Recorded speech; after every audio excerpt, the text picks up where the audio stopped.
Welcome to Networking 101. Today we're going to talk about what networking is, success tips, and advice from professionals and current Lafayette students.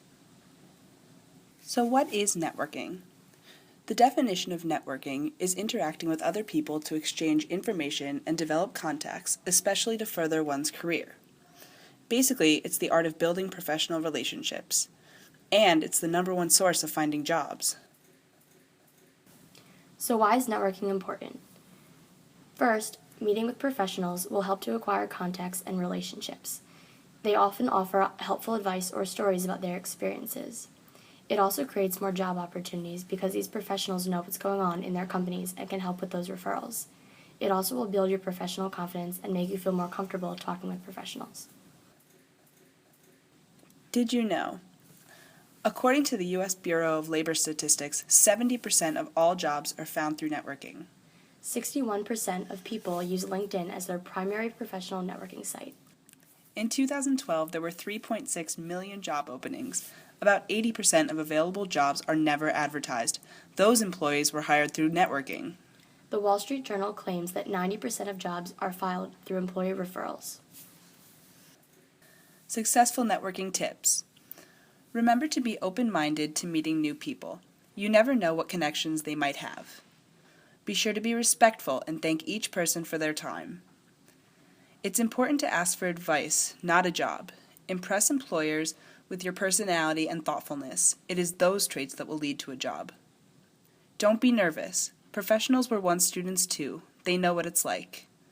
And remember, networking can happen everywhere, so be prepared. Don't believe us? Here are some students and professionals who want to share their networking experiences with you.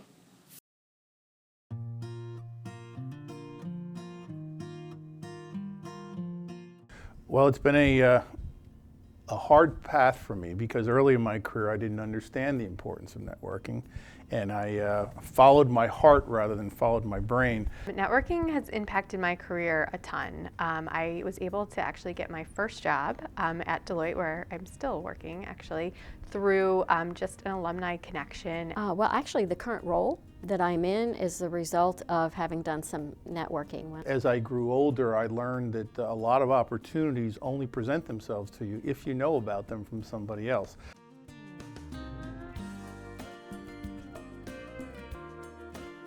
I networked with an individual I knew actually from my church and actually interviewed and talked with him about a possible opportunity with his company in Forks Township.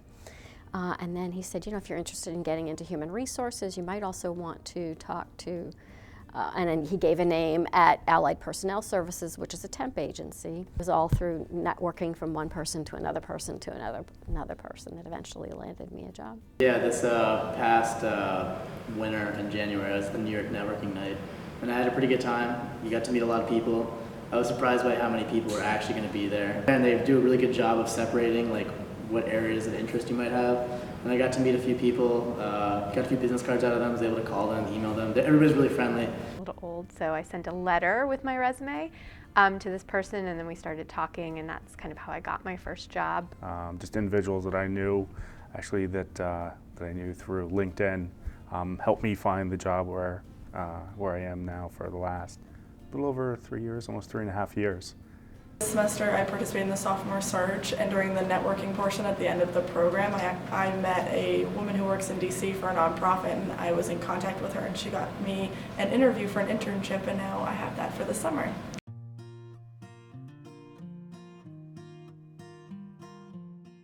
I would tell everyone to go to sophomore surge because going I got to build my confidence talking to people I didn't know. You never know which client or former colleague will one day be hiring you, either as a consultant or a future job, so it's a very small world and you always bump into people. To make those connections and to follow up with the connections. One of the things I've found is many students will shake your hand and introduce themselves and never follow up with you. So, you know, making the introduction is step one. Leveraging that relationship on an ongoing basis, where appropriate, is the critical steps. Sometimes networking can seem daunting at the start, and you're not sure exactly what to say or really even if you're going to gain something from it. And whether or not networking directly leads to a specific job or internship, you still might learn something about the career path you're looking into. You have to find that balance between being intrusive and kind of making a pest of yourself versus staying in touch. And I would definitely look to connect with someone on LinkedIn. And but sometimes things will come up on that venue where it's a natural to kind of chime in and ask a question or send an email as a follow-up to something maybe that they posted, or just send an email now and again. I would say that you really should take advantage of like the career services and career vault opportunities. I'm working for IBM next year. I'm in consulting by degrees program, and I got my opportunity through a career vault posting for a Lafayette alumni, and who's been helpful with me this whole entire process. So definitely get involved early on and make sure you become close with your counselor. Networking is really the way of the world, and you got to recognize that and leverage it as much as you can.